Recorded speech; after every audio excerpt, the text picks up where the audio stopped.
आपने किताब भी लिखी है दहशतगर्द वकील, उसके पीछे भी यही कहानियां हैं कि आपका वकालत में आने के पीछे स्टोरी है, क्या है उसमें?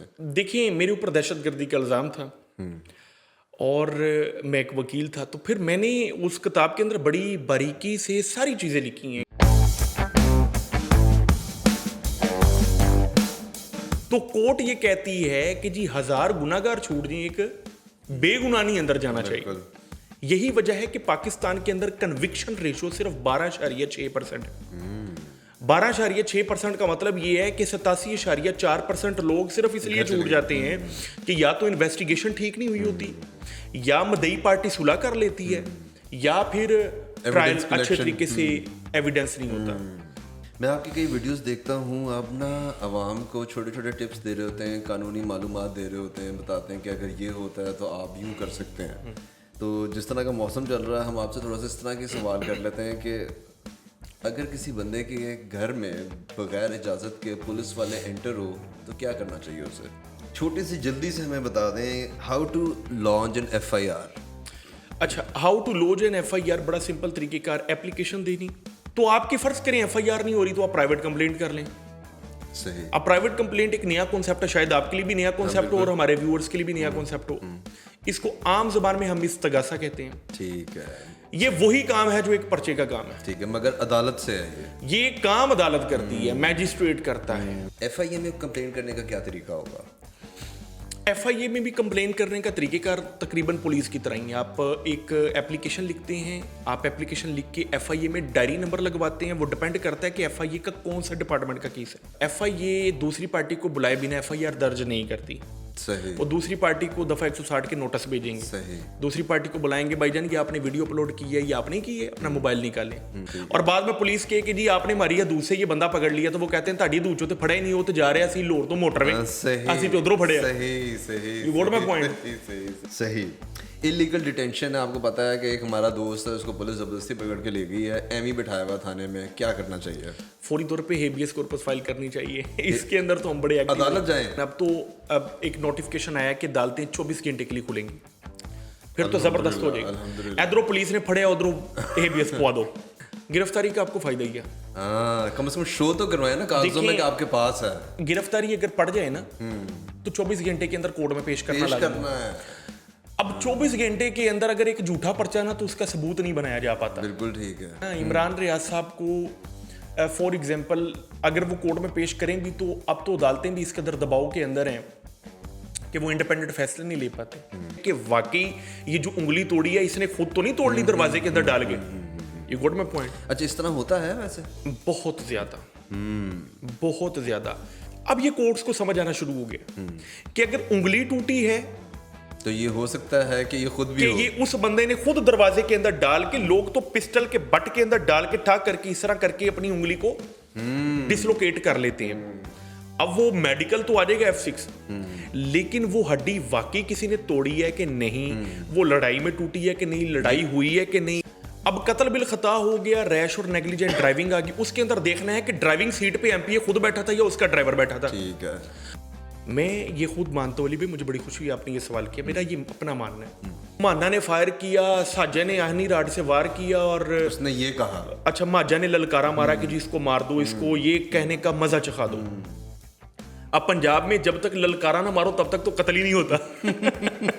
तो वो ललकारा मारने वाला कोई ना कोई बंदा उन्होंने डालना होता है, या उसकी मिसेस डाल देते हैं या उसकी अम्मी डाल देते हैं। अच्छा, ये जो अभी हुआ है टीपू ट्रकों वाला के बेटे के साथ, उसमें भी ललकारे वाला एलिमेंट है बीच में। मैं उसमें भी बताता हूँ। अब वीडियो के अंदर एक बंदा नजर आ रहा है, उसके बावजूद इन दो बंदों को ना तो पुलिस इन्वेस्टिगेशन बेगुनाह करती है, ना कोर्ट इनको टाइम पर बेल देती है। क्यों? इस वजह से कि जी वीडियो एविडेंस को वो अहमियत नहीं है जो मिलनी चाहिए।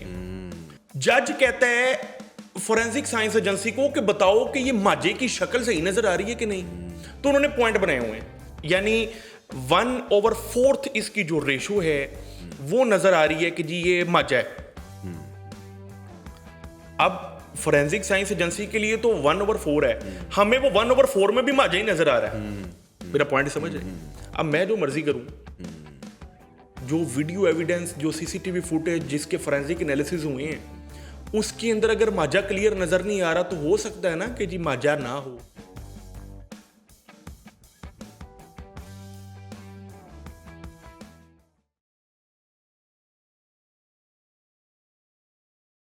एक तो मतीन भाई, thank you very much for coming. आपने बड़ा इंतज़ार कराया। अल्लाह आपको सलामत रखे। We want some information out of you, nothing much. आपकी एक वीडियो देखी थी, इस वीडियो के अंदर आप कह रहे थे कि जो हमारा जो क्रिमिनल जुडिशल सिस्टम है ये क्रिमिनल्स ही पैदा कर रहा है। कैसे? अच्छा, उसकी वजह ये है कि मैं ये समझता हूँ कि किसी भी क्रिमिनल केस का जो ट्रायल है ना वो 6 महीने में कंक्लूड हो जाना चाहिए। ठीक है। यानी अगर उसमें कोई फोरेंसिक रिपोर्ट्स बननी है, उसमें इन्वेस्टिगेशन कंप्लीट होनी है, चालान सबमिट होना है, शहादतें होनी है, जिरा होनी है, इनिशियल फाइनल आर्गूमेंट्स होने हैं, जो भी काम होना चाहिए वो 6 महीने में हो जाता है। ठीक है। अब 6 महीने नहीं, साल नहीं, 1.5 साल नहीं, 2-2 साल तक जब क्रिमिनल ट्रायल्स चलते हैं, किसी का अब्बा मारा गया है, कत्ल हो गया ना, अब वो बार बार लोगों से सुनता है कि वे तेरा प्यो मारिया गया, तेनों अदालतां चों की मिल गया। मेरा पॉइंट समझ रहे हैं? वो फाइनली इस कदर हैट्रेड उसके दिल में पैदा हो जाता है कि वो एक पिस्टल खरीदता है, अदालत के बाहर ही उस बंदे को भड़का देता है। अच्छा, ये वो लोग हैं जो पहले विक्टिम रहे होते हैं और बाद में क्राइम करते हैं, इस वजह से कि उनको इंसाफ नहीं मिला जब वो विक्टिम थे। कहते हैं ना, justice delayed is justice denied. दूसरे नंबर पे छोटा चोर छोटी चोरी में पकड़ा जाता है। जो असल क्रिमिनल है, असल डकैत है, असल चोर है ना, उसको पहले ही पता होता है, वो पुलिस के साथ लेन देन करके थाने से छूट जाता है। अब छोटा चोर जब पहले थाने में रहता है तो उसको वहां पर उसका वास्ता बड़े चोरों से भी पड़ता है, जिनको थोड़ी देर के लिए पकड़ा गया, वो शाम तक छूट जाते हैं। वहां पर उसको नजर आता है कि जी मैंने तो छोटी चोरी की थी, असल मजा तो उनका है जो बड़े डकैत है। वहां पे उसका राब्ता उनसे होता है और जब वो उस थाने से या जेल से बाहर आता है तो वो क्रिमिनल एक्टिविटी के अंदर इन्वॉल्व हो जाता है। अच्छा, वही बंदा, फर्ज करें कि एक ऐसा शख्स जिसने कभी कोई क्राइम किया ही नहीं, उसके ऊपर एक फेक एलिगेशन है, एलिगेशन लगती है तो हम कहते हैं जी मुलजम है, और जब जुर्म साबित होता है तो हम कहते हैं मुजरम है। अब उस शख्स के ऊपर जिसके ऊपर एलिगेशन लगी, सच्ची थी झूठी थी जैसी भी, वो जेल में जाता है। तो जेल का जो माहौल है वो चाहे इंसान को सीखने पर बड़ा मजबूर कर देता है, लेकिन कई लोगों को जेल बता देता है कि जी ठीक है, अगला का रही है। यही वजह है कि कई लोग जब जेल से हो आते हैं तो उनको जेल का डर ही खत्म हो जाता है। अच्छा, अभी इसकी मैं आपको एक एग्जांपल देता हूँ। एक मेरा क्लाइंट है, उसका तकरीबन फाइनेंशियल फ्रॉड हो गया, उसके साथ कोई 1.5 करोड़ का। अब जिस बंदे ने उसके साथ फ्रॉड किया उसने उसको चेक दिया हुआ था, हमने चेक डिसऑनर का पर्चा करवाया, उसको गिरफ्तार करवाया, जेल भेज दिया।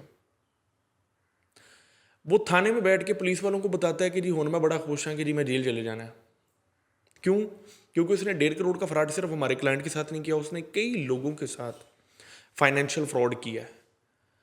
अब अगर 489F की बात कर लूँ, अगर चेक की मैं बात कर लूँ, तो ज़्यादा से ज़्यादा सज़ा 3 साल है। 489F क्या है?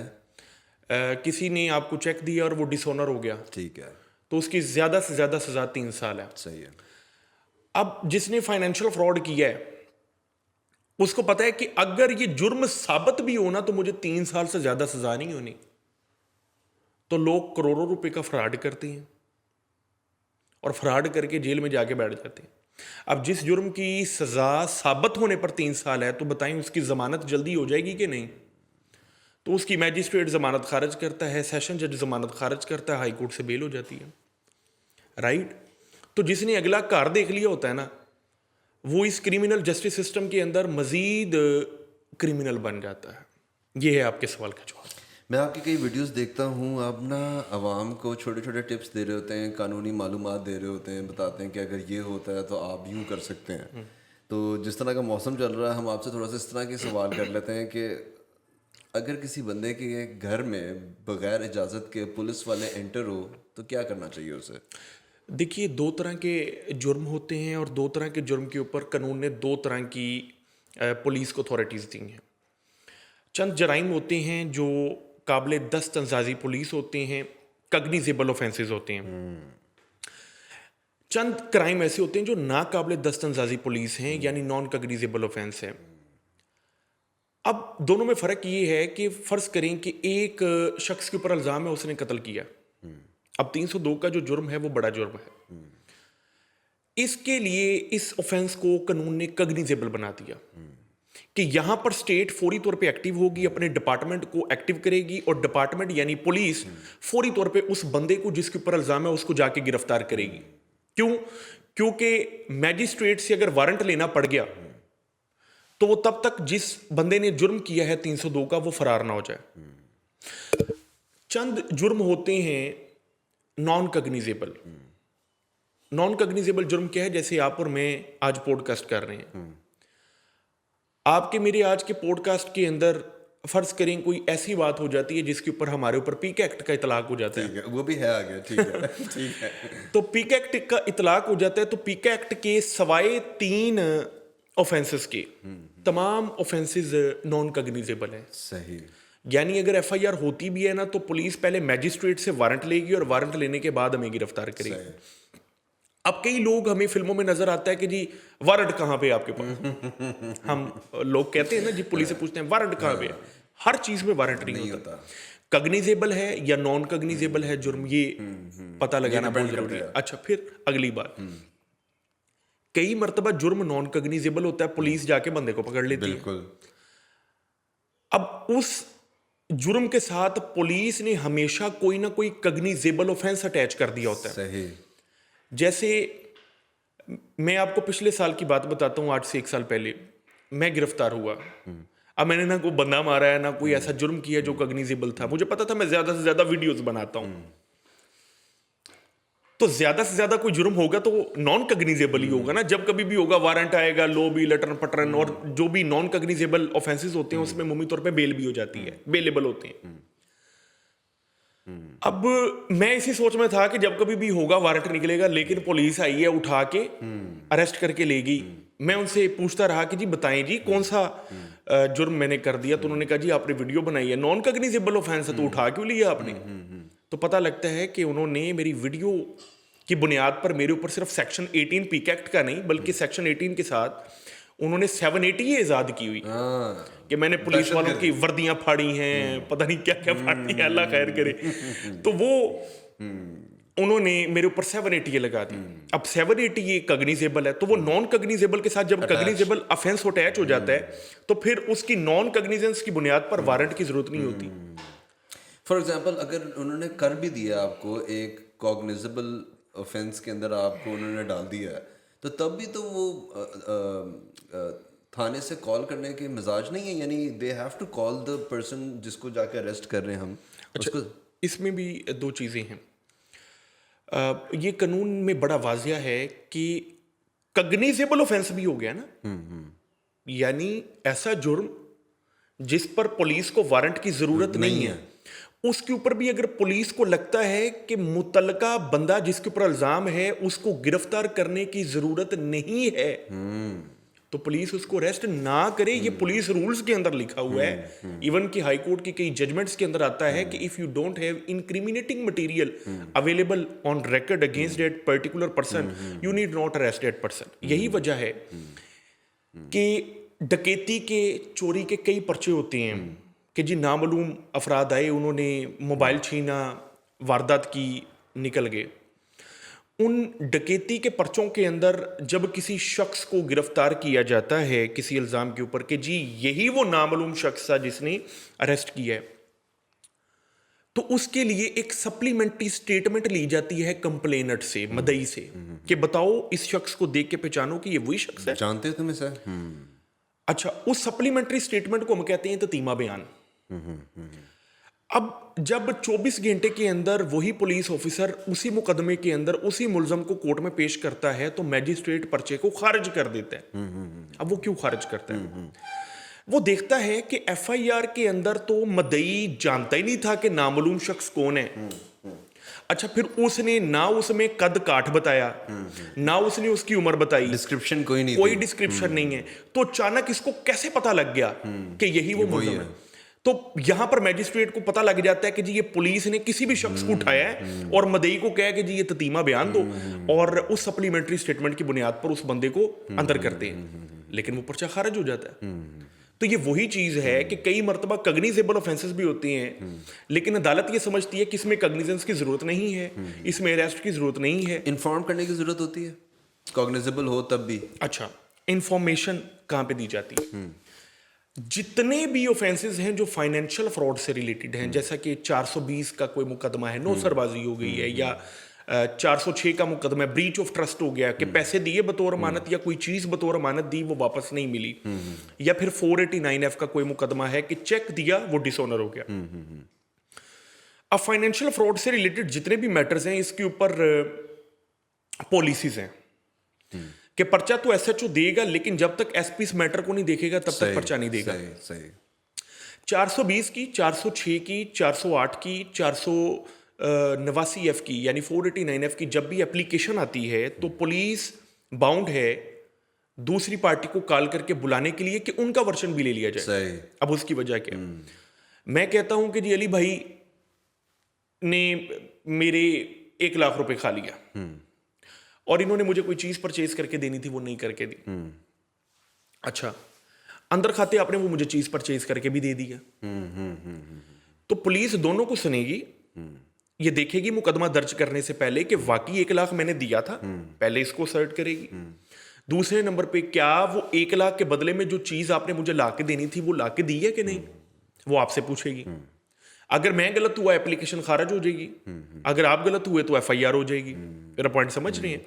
So this is how police system works कि कॉल करके दूसरी पार्टी को बुलाने की जरूरत तब पड़ती है जब फाइनेंशियल फ्रॉड इन्वॉल्व हो। दूसरे नंबर पे मारपीट हो गई, लड़ाई झगड़ा हो गया, वहां पर भी कई मरतबा पुलिस को लगता है, शक शुबा लगता है। अगर किसी ने किसी को फायर मार दिया ना, 324 की वारदात होगी, वो तो पर्चा फौरी हो जाएगा। कोई कत्ल हो गया पर्चा फौरी होगा, जना हो गया पर्चा फौरी होगा। लेकिन जहां पर छोटी मोटी लड़ाइयां हैं, झगड़े हैं, वहां पर एफआईआर करने से पहले पुलिस दोनों पार्टीज को सुन लेती है कि वाकई ये जो उंगली तोड़ी है इसने खुद तो नहीं तोड़ ली दरवाजे के अंदर डाल के। You got my point? अच्छा, इस तरह होता है वैसे अपने आप को नुकसान बचाने के हद तक, क्योंकि आप you are in the field in court. बहुत ज्यादा, बहुत ज्यादा। हड्डी डिसलोकेट होना तो F6 लगती है। हड्डी डिसलोकेट हो तो F6 लगती है। और F6 की क्या है? मैं आपको बताता हूं। चोट की जो सबसे बड़ी किस्म है वो F6 है। ठीक है, ठीक। और वो डिसलोकेशन ऑफ चोट की सबसे बड़ी किस्म F6 है। अच्छा, F6 के बाद तो फिर बंदा ही मरता है ना। अच्छा, अब हड्डी टूट गई तो क्या लगेगी? F6। टांग की हड्डी टूटे तो भी F6, सही। नाक की हड्डी टूटे तो भी F6, और उंगली टूटे तो भी F6। सही। अब सबसे ज्यादा आसान है नाक की हड्डी तोड़ना। तो कई लोग अपनी नाक की हड्डी खुद तोड़ लेते हैं दूसरी पार्टी के ऊपर इल्जाम लगाने के लिए। अच्छा, अब ये कोर्ट्स को समझ आना शुरू हो गया कि अगर उंगली टूटी है तो ये हो सकता है कि ये खुद भी हो। ये उस बंदे ने खुद दरवाजे के अंदर डाल के, लोग तो पिस्टल के बट के अंदर डाल के ठाक करके इस तरह करके अपनी उंगली को डिसलोकेट कर लेते हैं। अब वो मेडिकल तो आ जाएगा F6, लेकिन वो हड्डी वाकई किसी ने तोड़ी है कि नहीं, वो लड़ाई में टूटी है कि नहीं, लड़ाई हुई है कि नहीं, कोई इंक्रिमिनेटिंग मटेरियल अवेलेबल है कि नहीं, वो सारी चीजें अब कोर्ट ने असर्ट करना शुरू कर दी हैं। यही वजह है कि पुलिस इस मामले के अंदर अब एहतियात करना शुरू हो गई है। सही। पुलिस को भी पता लग गया कि बेजा एफआईआर करने से बाद में ये जलील होते हैं। इन्हीं को काम पड़ता है सारा असल में। देखें, अब जितना मर्जी हम पुलिस को डिग्रेड करते हैं, हालांकि मैं डिग्रेड करने में नंबर 1 रहा हूं पिछले पूरे साल के अंदर। एक चीज बड़ी वाज़ेह, वो ये है कि कई मर्तबा जो हम लोग हैं ना, हम अवाम, हम ही झूठी एप्लीकेशन देते हैं। पुलिस को क्या है कि बेजा पर्चा हो, हर पर्चे के पीछे कोई ना कोई मदई होता है। तो देखना यह जरूरी है कि अगर पुलिस रिश्वत लेती है तो देने वाले भी तो अवाम ही है ना। सही कह रहे हैं। अर्राशु वल मुर्तशी किलाहुमा फिन्नार। अब यहां पर मेरा ये ओपिनियन है कि अवाम तो अवाम ही है, डिपार्टमेंट ने देखना है कि अवाम को किस तरीके से ट्रीट करना है। इफ दे फाइंड कि एप्लीकेशन झूठी है तो वो एफआईआर में कन्वर्ट नहीं होनी चाहिए, और अगर इनको पता लगता है कि एप्लीकेशन सच्ची है तो फौरी एफआईआर होनी चाहिए, फिर डिले नहीं आना चाहिए। ये सारी चीजें हैं जो उम्मीद है इंशाल्लाह जिस तरह मुल्क तरक्की की राह पर गामजन होगा चीज़ें बेहतर हो जाएंगी। आपने एक बड़ी गहरी बात की, इस बारे में ना ज़रूर बात होनी चाहिए कि हमारे यहाँ अवाम की तरफ से फेक एफआईआर रजिस्टर कराने का बड़ा रुझान है मतीन भाई। हाँ जी, यानी बहुत कम ऐसे मुल्क होंगे जहाँ पे इतना ज़्यादा फेक एफआईआर्स कट जाती हैं, ठीक है।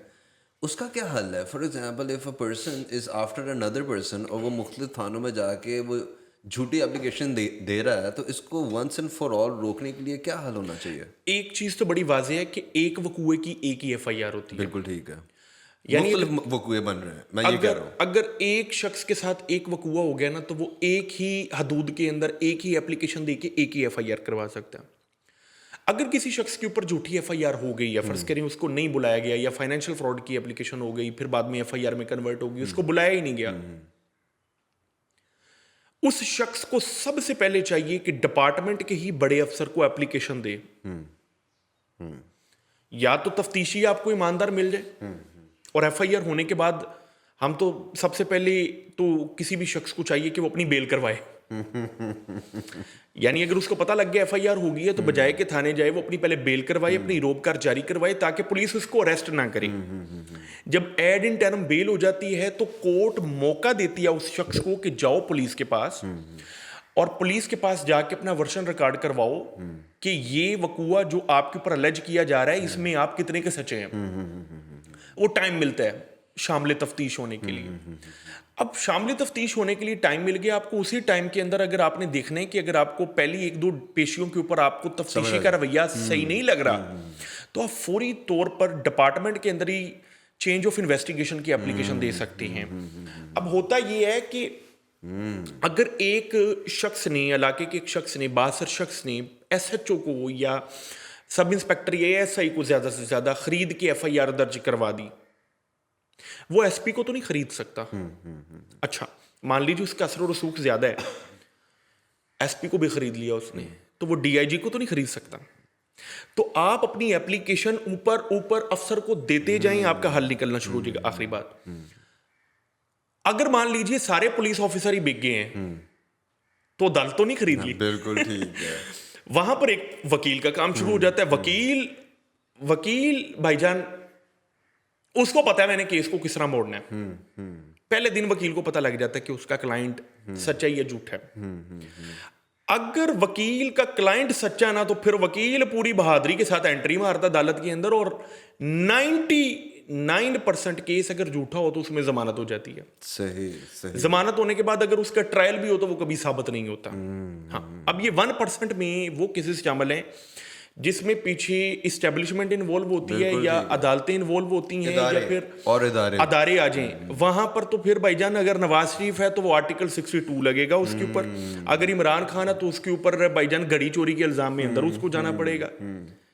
ये वो मामला होते हैं जहां पर पीछे अदारे पड़ जाएं, वो 1% में आते हैं, फिर जहां पे वकील भी कुछ नहीं कर पाता। बिल्कुल ठीक है। Have a sip please.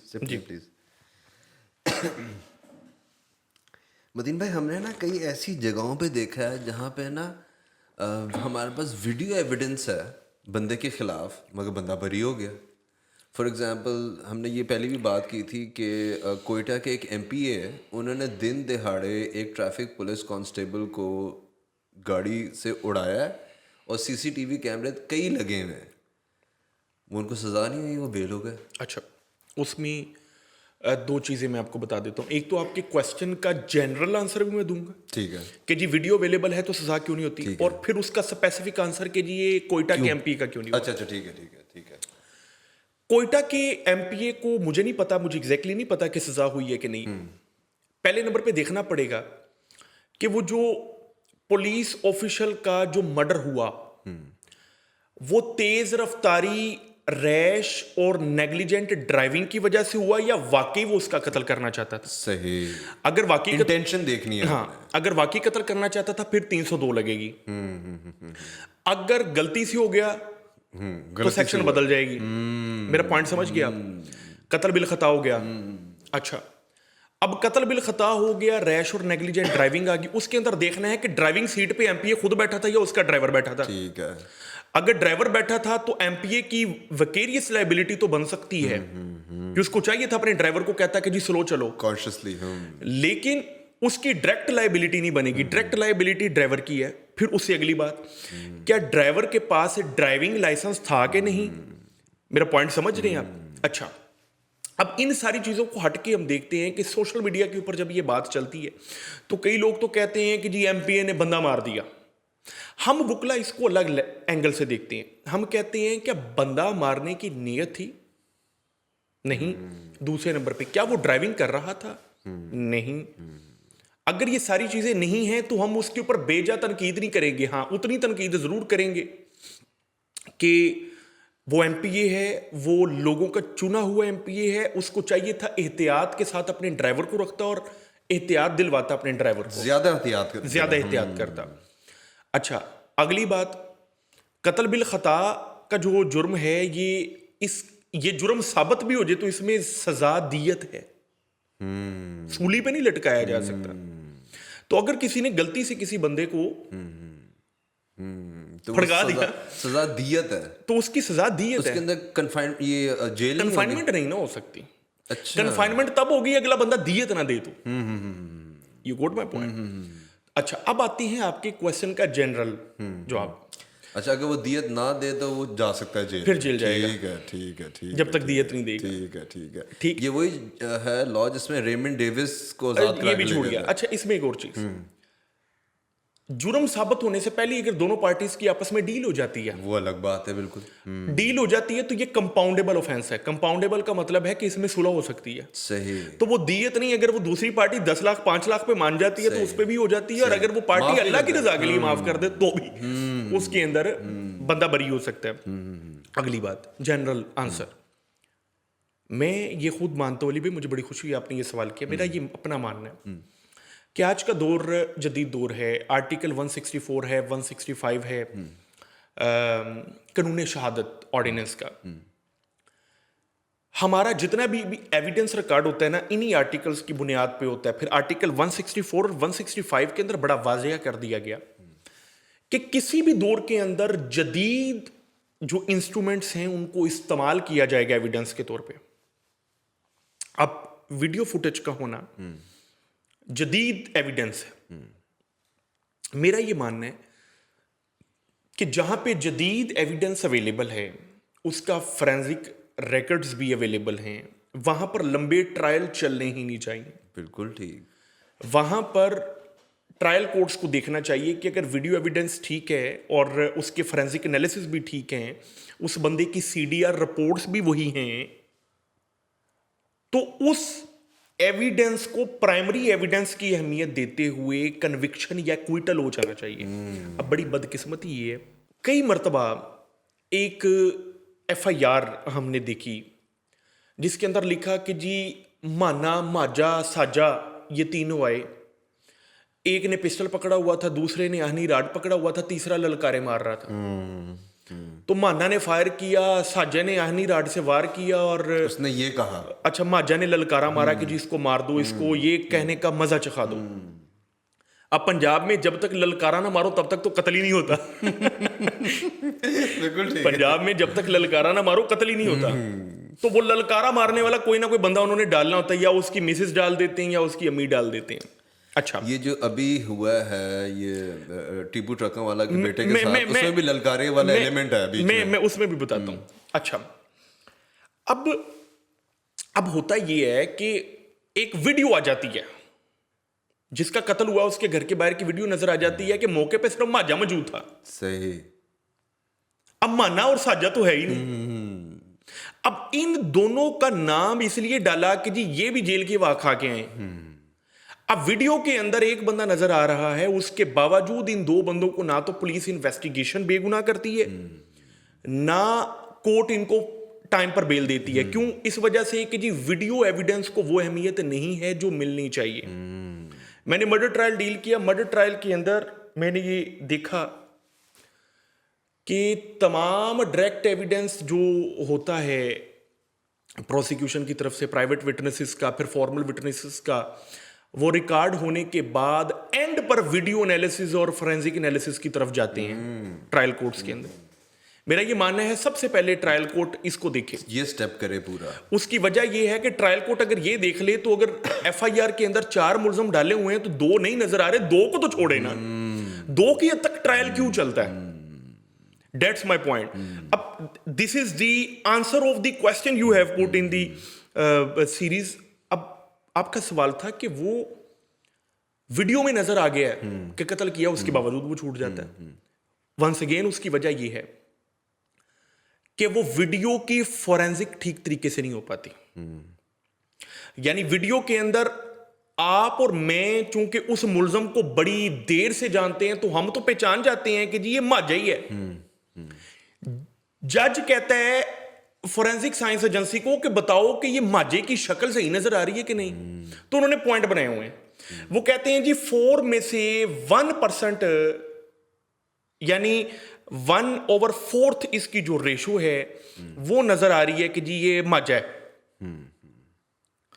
अब फोरेंसिक साइंस एजेंसी के लिए तो 1/4 है, हमें वो 1/4 में भी माजा ही नजर आ रहा है। मेरा पॉइंट समझ है?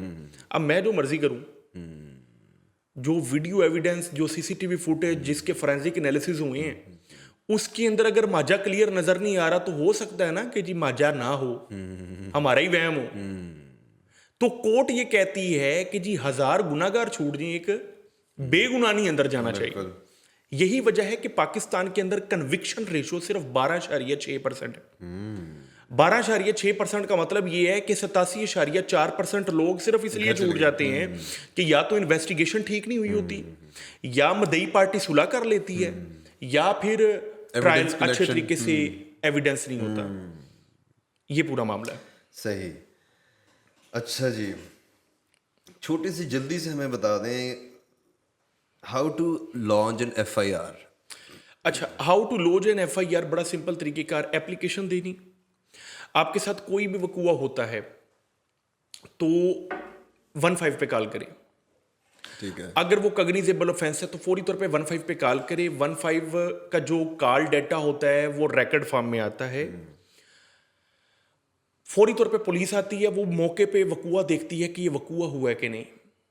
तो कई मरतबा अगर आपके साथ कॉग्निजेबल ऑफेंस हुआ तो 15 की कॉल फौरी तौर पे एफआईआर दर्ज करने में आपकी हेल्प करेगी। अच्छा, अगली बात, 15 की कॉल के बाद आपने थाने जाना। थाने जाके मुहर्रर को आपने वो सारी डिटेल लिखवानी होती है और मुहर्रर उसको लिखता रहता है और फाइनली वो एप्लीकेशन तैयार हो जाती है जिस पे आपका साइन अंगूठा होता है और उस एप्लीकेशन को डायरी नंबर लगा दिया जाता है। सही।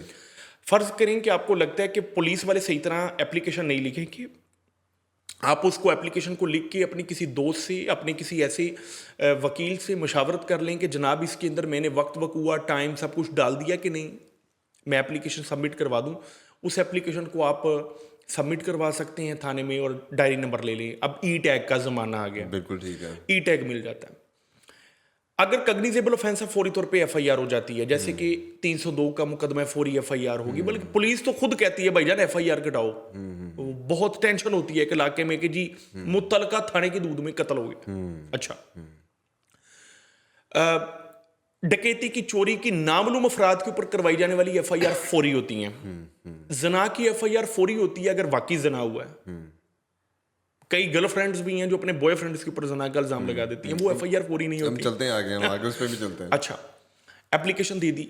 कई ऐसे ऑफेंसेस हैं जिसके ऊपर फौरी तौर पे पुलिस एक्शन नहीं लेती, जैसे मैंने आपको फाइनेंशियल फ्रॉड का बताया, 420, 406, 408, 489 है। इसके ऊपर आप एप्लीकेशन देंगे, वो आपको एसपी को मिलना पड़ेगा, उसके बाद सारी कार्रवाई होगी। एप्लीकेशन आपने दे दी, ये एसएचओ आपकी बात सुन के आपका पर्चा काट देगा। अगर वो नहीं काटता तो आप एसपी को एप्लीकेशन दे दें, वो काट देगा। अगर ये दोनों नहीं काटते और आपको लगता है आपकी एफआईआर होना बनती थी तो आप कोर्ट में जा सकते हैं, 22 से 22 भी फाइल कर सकते हैं एक वकील को इंगेज करके। वो वकील आपकी एफआईआर का आर्डर कोर्ट से ले आएगा और फिर भी पुलिस वाले नहीं काटेंगे तो तोहीन अदालत लगेगी पुलिस वालों के ऊपर। बिल्कुल ठीक है। पर्चा हो गया। मान लीजिए सेशन कोर्ट भी पर्चा नहीं देती तो आप उसके ऊपर रिट में जा सकते हैं आर्टिकल 199 के अंदर, तो हाई कोर्ट एफआईआर का ऑर्डर दे देती है। अच्छा, ये सब भी नहीं होता ना, तो आपकी फर्ज करें एफआईआर नहीं हो रही तो आप प्राइवेट कंप्लेंट कर लें। सही। अब प्राइवेट कंप्लेंट एक नया कॉन्सेप्ट है, शायद आपके लिए भी नया कॉन्सेप्ट हो और हमारे व्यूअर्स के लिए भी नया कॉन्सेप्ट हो। इसको आम जुबान में हम इस्तगासा कहते हैं। ठीक है, ये वही काम है जो एक पर्चे का काम है। ठीक है, मगर अदालत से है ये काम अदालत करती है, मैजिस्ट्रेट करता है। अब मैजिस्ट्रेट इन्फ्लुएंस नहीं होता जल्दी की, वो कर्सरी स्टेटमेंट आपकी रिकॉर्ड करता है पहले ही दिन, जिसको हम सरसरी शहादत कहते हैं। अगर उसको लगता है कि वाकई कग्निजेबल ऑफेंस हुआ तो वो इस्तगासा एडमिट कर लेता है। सही। अब उसमें बेगुनाह करने का इख्तियार पुलिस को नहीं है, अब उसी को ही है, तो वो मैजिस्ट्रेट आपके सारी शहादत रिकॉर्ड करेगा और अगर दूसरी पार्टी उसको प्रॉपर तरीके से डिफेंड नहीं कर पाती तो सजा वही है जो पर्चे में है। सही सही। अच्छा, तो ये इसको आपने क्या कहा, इस्तगासा को अंग्रेजी में क्या कहते हैं, क्या? प्राइवेट कंप्लेंट कहते हैं, that is filed under section 200 CrPC. सही, जबरदस्त, वेरी नाइस। हमने ना अभी इमशा रहमान की वीडियो लीक का केस था, तो हमने उनके लॉयर हादी अली चट्टा को हमने लिया और काफ़ी ज़बरदस्त डिटेल्ड गुफ्तगू हुई कि कैसे मुलजिम पकड़ा गया, अब वो सज़ा उसको बेल दे दी है उन्होंने मैनिटेरियन ग्राउंड्स के ऊपर। उन्होंने कहा ठीक है आप घर चले जाएं, कोई मसला नहीं। तो उसमें बड़ी खबरें बनी कि जी आपने क्यों उनको बेल दी। बहरहाल बड़ी अच्छी डिस्कशन रही, मगर क्वेश्चन एक ये आया कि एफआईए में फॉर एग्जांपल अगर किसी की वीडियो लीक का मामला है, एफआईए में कंप्लेन करने का क्या तरीका होगा? एफआईए में भी कंप्लेन करने का तरीकेकार तकरीबन पुलिस की तरह ही है। आप एक एप्लीकेशन लिखते हैं, आप एप्लीकेशन लिख के एफआईए में डायरी नंबर लगवाते हैं। वो डिपेंड करता है कि एफआईए का कौन सा डिपार्टमेंट का केस है। ठीक है। फॉर एग्जांपल आपका वीजा फ्रॉड का केस है तो एंटी ह्यूमन ट्रैफिकिंग इसको डील करेगी, एएचटीसी डिपार्टमेंट में जाएंगे। आपका वीडियो का केस है तो साइबर क्राइम इसको डील करेगा। मनी लॉन्ड्रिंग का केस है तो मनी लॉन्ड्रिंग डिपार्टमेंट देखेगा। तो एफआईए के अंदर डिफरेंट डिपार्टमेंट है केस को देखने के लिए। अच्छा, पूरे पाकिस्तान में एफआईए के 8 हेडक्वार्टर हैं जो बड़े बड़े शहरों में हैं, लाहौर में, गुजरांवाला में, फैसलाबाद में, इसी तरह पेशावर में, कोयटा में, कराची में, इस्लामाबाद में, मुल्तान में। अच्छा, अब तरीकेकार ये है कि आपने एक एप्लीकेशन लिखी, आपने एफआईए को दी। अब पुलिस की तरह एफआईए कग्निजेंस नहीं लेती। सही। एफआईए आपको 1 हफ्ते का टाइम देगी, उसके बाद किसी सब इंस्पेक्टर को इंक्वायरी मार्क होगी। वो सबसे पहले वेरिफिकेशन करेगा बंदे की, बंदे को बुलाएगा, कॉल करेगा, उससे पूछेगा कि भाईजान हाँ जी आपने ही एप्लीकेशन दी है? वो कहेगा हाँ। अच्छा, कोई सबूत है? हाँ जी है। कहाँ पर है? ये है जनाब। अच्छा ओके, वेरिफिकेशन होगी। वेरिफिकेशन होने के बाद अगला प्रोसेस होता है इंक्वायरी का। एफआईए दूसरी पार्टी को बुलाए बिना एफआईआर दर्ज नहीं करती। सही। वो दूसरी पार्टी को दफा 160 के नोटिस भेजेंगे। सही। दूसरी पार्टी को बुलाएंगे, भाईजान ये आपने वीडियो अपलोड की है, ये आपने की है, अपना मोबाइल निकालें। अगर दूसरी पार्टी नहीं आती और ये अपनी इंक्वायरी स्टेज के अंदर जो कंप्लेनेंट है वो ये साबित कर देता कि ये दूसरी पार्टी ने ही किया और वो आ भी नहीं रही, तो एफआईआर दर्ज कर देगी। इसके अलावा भी एफआईए क्या करती है, पैसे लेके बिना वेरिफिकेशन, बिना इंक्वायरी के भी पर्चा काट देती है। उसके ऊपर भी इंशाल्लाह एंड पर हम डिस्कशन करेंगे। अच्छा, ये हो गई एफआईआर हो गई है फॉर एग्जांपल साइबर क्राइम। अब क्या होगा? अब एफआईए एज अथॉरिटी खुद जाएगी कि वो पुलिस को लेकर जाती है साथ? एफआईए खुद जाती है। एफआईए फोर्स है, फेडरल डिपार्टमेंट की एक फोर्स है जिसको पुलिस को ले जाने के लिए जरूरत नहीं है कि पुलिस उसको करना होता है उसको, जिस तरह एक होता है कि मुतलका थाने की दूध में रपट दर्ज करवाई जाती है एफआईए की तरफ से कि जी हम आपके थाने के दूसरे बंदा अरेस्ट कर रहे हैं। लेकिन एफआईए कई मर्तबा नहीं करती। आफ्टर, अच्छा, कई मर्तबा नहीं करती। वैसे ये बाद में करती है कि पहले करती है? वैसे तो पहले तरीकेकार ये होता है अहमद रवानगी का कि एफआईए अगर किसी थाने की दूध में गई है तो जाते ही पकड़ने से पहले वो बताएगी कि जी हम आए हैं इस इश्तिहारी को इस मुकदमे में पकड़ने। बिल्कुल ठीक है। अब एफआईए को अगर खतरा हो कि कहीं पुलिस ही उस बंदे के साथ मिली ना हो तो उसको बता दे और वो बंदा अपनी बेल करवा के बाहर आ जाए, तो वो स्किप करा देते हैं। वो इस तरह करते हैं कि वो डायरेक्ट ही जाके बंदा पकड़ लेते हैं, पुलिस को पता नहीं लगता, बंदा पकड़ के निकल जाते हैं। ठीक है। और बाद में पुलिस के कि जी आपने मारी है दूध से ये बंदा पकड़ लिया, तो वो कहते हैं ताड़ी दूध चो ते फड़ा ही नहीं हो, तो जा रहे सी लोर तो मोटर में असि तो उधरों फड़े। सही। You got my point. Very वो डिपार्टमेंट फिर एक दूसरे के खिलाफ नहीं आते। सही। इलीगल डिटेंशन है, आपको पता है कि एक हमारा दोस्त है उसको पुलिस जबरदस्ती पकड़ के ले गई है, एम ही बिठाया हुआ थाने में, क्या करना चाहिए? फौरी तौर पे हेबियस कॉर्पस फाइल करनी चाहिए। इसके अंदर तो हम बड़े अदालत जाएं। हमें पता है कि फॉर एग्जांपल मियो हॉस्पिटल के चौकी के अंदर हमारे दोस्त को उन्होंने जबरदस्ती बिठाया हुआ, कोई पर्चा भी नहीं आया। आप फौरी तौर पे अपने वकील साहब से बात करें। अगर मॉर्निंग टाइम है ना, अब एक नोटिफिकेशन आया कि अदालतें 24 घंटे के लिए खुलेंगी, फिर तो जबरदस्त हो जाएगी। इधरों पुलिस ने फड़े, उधरों हेबियस पवा दो, राइट? कि अगर पकड़ा तो फौरी तौर पे गिरफ्तारी डालो, अगले दिन कोर्ट में पेश करो। ये कि आप 3-3 दिन बंदे को थाने में बैठाएं, आप उसको टॉर्चर करें, और टॉर्चर करने के बाद आप उसकी डील थाने के अंदर क्लोज करवाने की कोशिश करें, जो काम थाने का है ही नहीं। अब हेबियस कॉर्पस फाइल करें, बेल ऑफ अपॉइंट करवाएं, थाने जाएं, अगर गिरफ्तारी नहीं पड़ी तो फिर तो भाईजान पुलिस वालों की नौकरी गई। अगर ये हो कि हम वहाँ थाने के बाहर जाके 15 पे फ़ोन करेंगे, जी हमारा बंदा ज़बरदस्ती बिठाया हुआ, हमें बता भी नहीं रहे कि क्या, तब क्या उसका भी पॉजिटिव इम्पैक्ट ये होगा कि 15 की कॉल के ऊपर फौरी तौर पे एक्शन हो जाता है, और 15 की कॉल पे फायदा ये होता है कि वो गिरफ्तारी डाल देते हैं। हाँ, अगर मुकदमा फायदा तो ना हुआ, ये तो नुकसान हो गया है। गिरफ्तारी का आपको फायदा ही है। हाँ, कम से कम शो तो करवाए ना कागजों में कि आपके पास है। गिरफ्तारी अगर पड़ जाए ना तो 24 घंटे के अंदर कोर्ट में पेश करना है। अब 24 घंटे के अंदर अगर एक झूठा पर्चा ना, तो उसका सबूत नहीं बनाया जा पाता। बिल्कुल ठीक है। तो जिसका सबूत नहीं बना हुआ और गिरफ्तारी पड़ गई, आप उसको कोर्ट में पेश करेंगे, वो रिमांड स्टेज पे डिस्चार्ज हो जाएगा। बिल्कुल ठीक है, क्योंकि ये इमरान रियाज के साथ जो नहीं हो रहा था, ये वो बात है जो आप बता रहे हैं। एक्चुअली वो तो रजिस्टर, वो शो ही नहीं करवा रहे थे कि कहाँ अरेस्ट हुआ हुआ, क्या हुआ। उसकी भी एक अलग साइंस है ना। इमरान रियाज साहब को फॉर एग्जाम्पल अगर वो कोर्ट में पेश करें भी, तो अब तो अदालतें भी इस कदर दबाव के अंदर हैं कि वो इंडिपेंडेंट फैसले नहीं ले पाते। मेरे केस के अंदर अगर हम अपने पर्चे की बात करें तो हमारे केस में कोई दम ही नहीं था। उसके बावजूद जज साहब ने रिमांड दिया, फिजिकल रिमांड। कौन सा केस था, आप थोड़ा सा हमें रिवाइंड दे दें। यानी मैंने आपको बताया नहीं, पिछले साल हमारी जो गिरफ्तारी हुई थी, दहशतगर्दी का जो पर्चा हो गया। क्या वो क्या था? अच्छा, वो अब ये था कि मैं 2 बंदों को मैंने थाने से रेस्क्यू करवाया, थाना सांदा से। ठीक है। उनका रिकॉर्ड आज तक अवेलेबल है। शहबाज खग्गा साहब की कोर्ट से बेल ऑफ अपॉइंट हुआ, बेलफ साहब मेरे साथ गए, हमने थाने से 2 बंदों को इलीगल डिटेंशन से रिकवर करवाया कि गिरफ्तारी भी पड़ी नहीं हुई और उन्होंने कोर्ट में भी पेश नहीं करवाया। बंदों को हमने बाजियाब करवा लिया, और उसी बाजियाबी के दौरान हमने वीडियो बनाई थाने की दूध के अंदर कि जी ये जितना का आपका बाथरूम नहीं इतना का थाने के अंदर वो छोटा सा उन्होंने वो बनाया हुआ था हिरासत, जहां पर रखी जाती थी। तो 25 बंदे जिनसे बैठा भी नहीं जा रहा था, वो सारे खड़े हुए थे, इतनी छोटी जगह थी। मैंने कहा जी पंजाब साहब, आपने थानों को सिर्फ बाहर से खूबसूरत बनाना, और उन दिनों में कैंपेन चल रही थी थानों को खूबसूरत बनाने की। बिल्कुल ठीक है। तो क्या थानों को अंदर से ठीक नहीं करना? जिन बंदों को पकड़ने का आपका काम है, उनके बैठने की कोई जगह नहीं। अभी तो सिर्फ इल्जाम है, जुर्म साबित थोड़ी। अच्छा, अब वो वीडियो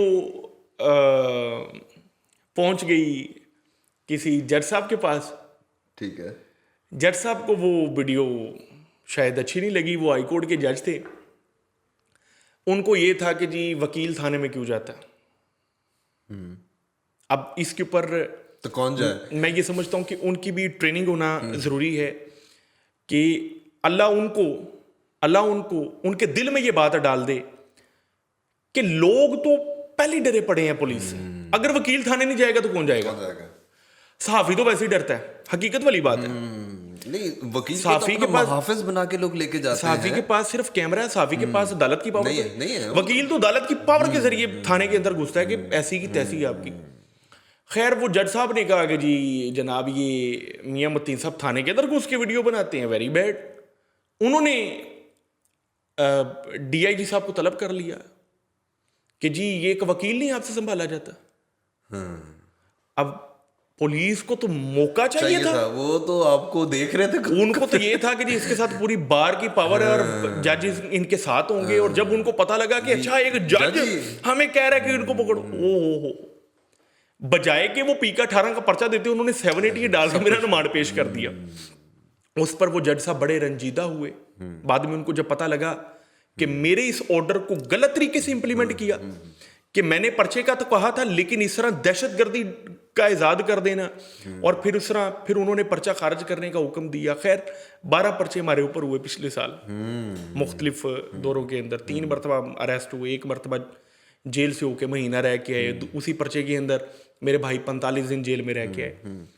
आपने किताब भी लिखी है दहशतगर्द वकील, उसके पीछे भी यही कहानियां हैं कि आपका वकालत में आने के पीछे स्टोरी है, क्या है उसमें?